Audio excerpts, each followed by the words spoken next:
Some latest legal battles have recently thrown a spotlight on controversy surrounding NASCAR charter agreements.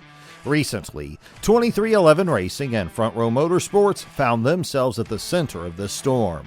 A federal judge, Kenneth Bell, has sided with these two teams in their fight against NASCAR's current charter practices, questioning the fairness and legality of NASCAR's 2025 charter agreement.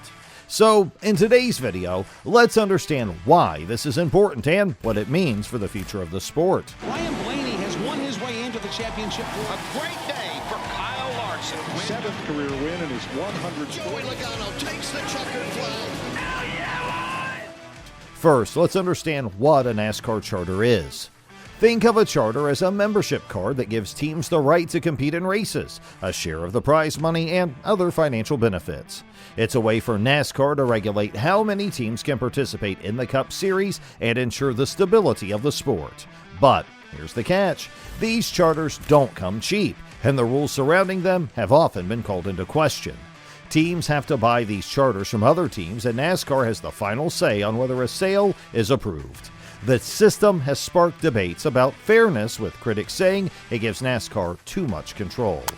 The current dispute began when 2311 Racing and Front Row Motorsports wanted to expand their operations by purchasing charters. Front Row aimed to buy a charter from Stewart-Haas Racing, but NASCAR put up roadblocks, which led to a lawsuit.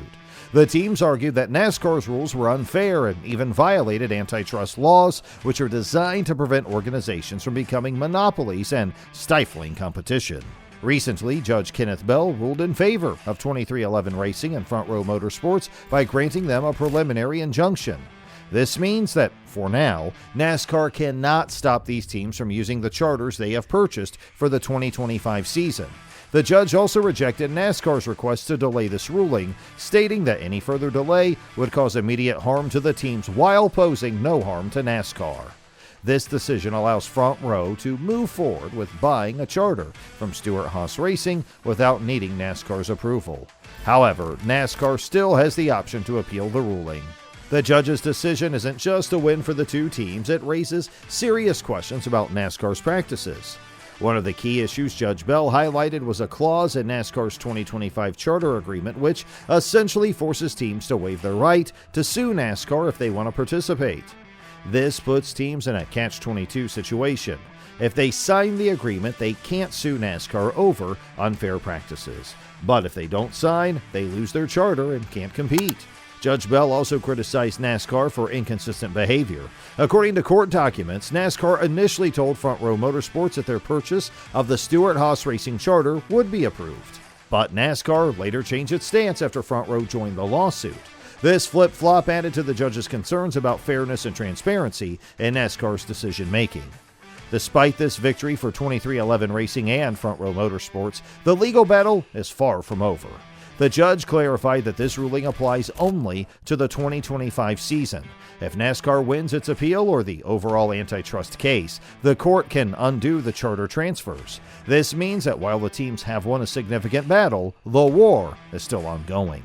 Another twist in the story is that 2311 Racing will need to file a separate injunction to purchase another charter from Stewart-Haas Racing.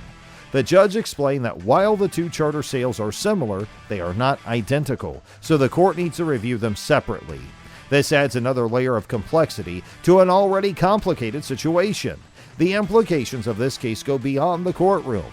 For NASCAR, the stakes are high. If the courts ultimately rule against NASCAR, it could force the organization to make significant changes to its charter system, potentially giving teams more independence and reducing NASCAR's control. For the teams, this is about more than just charters. It's a fight for fairness and a level playing field.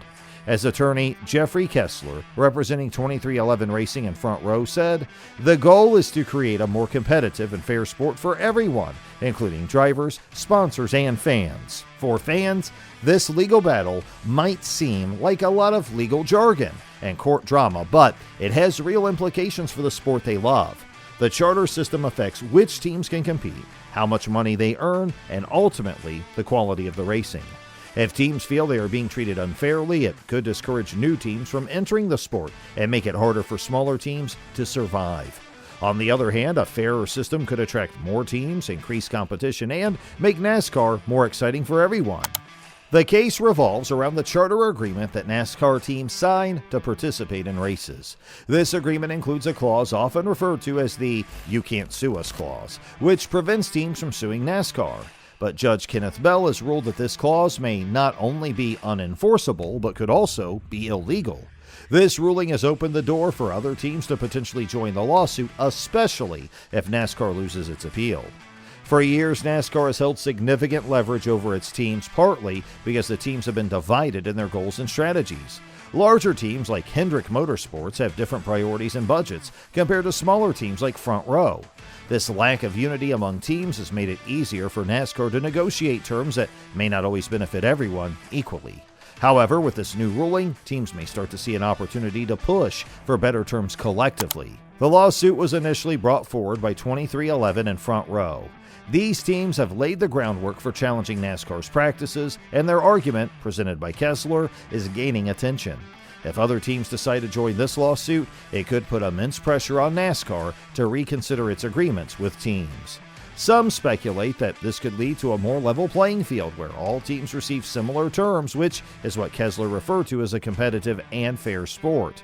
The implications of this case are significant. If NASCAR loses its appeal and the injunction stands, it would mark a major victory for the teams. This could lead to new agreements that might change how the sport is managed. For example, if teams can negotiate better financial terms, it could help smaller teams compete more effectively against larger ones. This would not only make the races more exciting for fans, but could also attract new teams and sponsors to the sport. But there are concerns about what this could mean for the future. Some fans argue that teams should have stood their ground earlier rather than waiting for a legal ruling. Others worry that allowing a few teams to negotiate better terms could create an imbalance, giving them an unfair advantage over the competition. It's a delicate situation, and the outcome of this case will likely set a precedent for how similar disputes are handled in the future. Each team operates differently with varying budgets, goals, and business models. For example, a team like Joe Gibbs Racing has the backing of major sponsors and resources, while a smaller team might rely on a single sponsor to stay afloat. This disparity makes it challenging to create agreements that work for everyone. Yet, the current lawsuit suggests that a more unified approach could benefit all teams in the long run. The outcome of this case could also influence how other sports and industries handle similar disputes. If the "You Can't Sue Us" clause is ruled illegal, it could lead to challenges in other areas where such clauses are used. This adds another layer of importance to the case, as its impact could extend beyond NASCAR. The implications of this lawsuit stretch beyond just the legal framework. It could fundamentally change how NASCAR operates as a sport and business. For decades, NASCAR has been a tightly controlled entity with rules and agreements designed to maintain its central authority. While this has allowed the sport to grow in a consistent and organized way, it has also limited the ability of individual teams to negotiate terms that might better suit their financial or operational needs. The current case challenges this balance of power and raises questions about what a more decentralized NASCAR might look like. Now, if you've enjoyed this video so far, then don't forget to leave a like, smash that subscribe button, and ring the notification bell for more upcoming uploads.